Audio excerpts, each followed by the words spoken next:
আসসালামু আলাইকুম এভরিওয়ান, কেমন আছেন সবাই? আশা করি আল্লাহ তাআলার অশেষ রহমতে সবাই খুব ভালো আছেন। আলহামদুলিল্লাহ, আমিও ভালো আছি। স্বর্ণাজ কিচেনে সবাইকে আরও একবার ওয়েলকাম করছি নতুন একটি রেসিপি দেখার জন্য।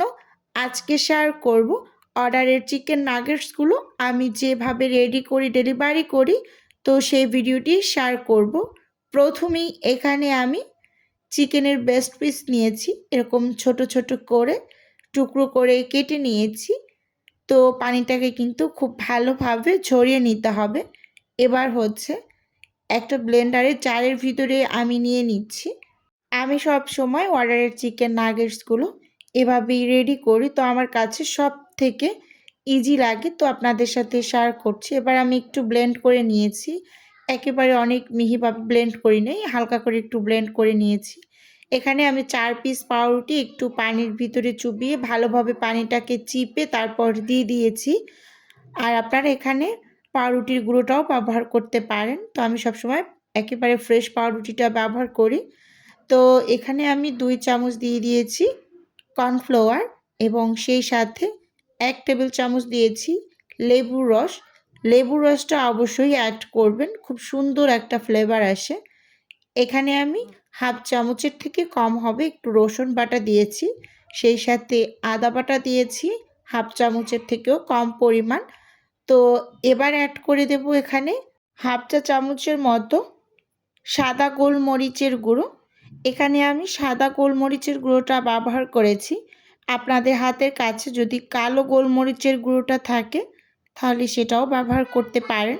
এখানে আমি 1 চা চামচ দিয়েছি মরিচের গুঁড়ো এবং সেই সাথে অ্যাড করে দিচ্ছি 2 টেবিল চামচ সয়া সস এবং সেই সাথে অ্যাড করছি 1 টেবিল চামচের মতো টমেটো কেচাপ।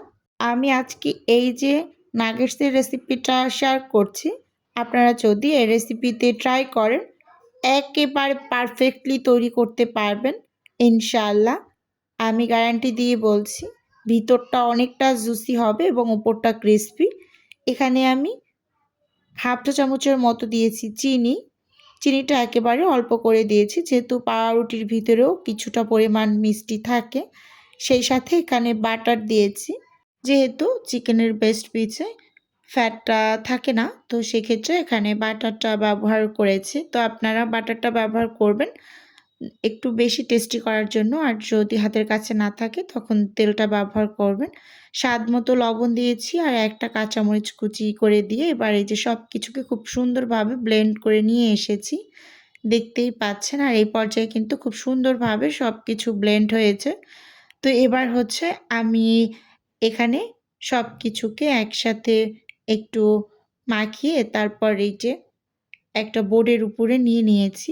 হাতে কিন্তু একটু তেল মেখে নিয়েছি, বোর্ডের উপরেও একটু তেল লাগিয়ে তারপর কিন্তু এটা ব্লেন্ডারের জার থেকে আমি হাত দিয়ে বের করে যে চেপে চেপে একটা শেপে নিয়ে নিচ্ছি। একেবারে পাতলা করতে হবে না এই যে এই নাগেটসের মিশ্রণটাকে, যেহেতু আমরা নাগেটসের মতো করে কেটে নেব, তো সেক্ষেত্রে যদি অনেকটা পাতলা করে কেটে নিই তাহলে কিন্তু মানে শেপটা সুন্দরভাবে দেওয়া যাবে না। আমি চাকুর সাহায্যে চার সাইডটাকে খুব সুন্দরভাবে একটু মানে ঠিক করে নিচ্ছিলাম যাতে শেপটা সুন্দর হয়। তো এই মিশ্রণটাকে এখন আমি একটু রেস্টে রেখে দেব ডিপ ফ্রিজে 10 মিনিটের মতো। খুব বেশি সময়ের জন্য রাখবো না, তাহলে খুব বেশি টাইট হয়ে যাবে। তো 10 মিনিটের মতো রেখে দেব উপরে একটা পলি পেপার দিয়ে। তারপর হচ্ছে আমি মানে 10 মিনিটের মতো রেস্টে রেখে দেব। তো ভিডিওর এই পর্যায়ে নিজের বিজনেসের একটু প্রচার করছি। আপনারা তো অনেকেই জানেন যে আমার ছোট্ট একটা ফ্রোজেন আইটেমের বিজনেস আছে। যদি কেউ কোনো টাইপের ফ্রোজেন খাবার অর্ডার করতে চান তাহলে স্ক্রিনে দেওয়া হোয়াটসঅ্যাপ নাম্বারে নক দিলেই কিন্তু আমি A to Z বলে দেব। আর যদি কেউ অর্ডারটি সরাসরি কনফার্ম করতে চান তাহলে সরাসরি হোয়াটসঅ্যাপ নাম্বারে কল করে অর্ডারটি কনফার্ম করতে পারেন। তো এই যে এখানে কিন্তু আমি 10 মিনিটের মতো রেস্টে রেখেছিলাম। তো তারপর এখন আমি কেটে নেব নাগেটসের শেপ দিয়ে।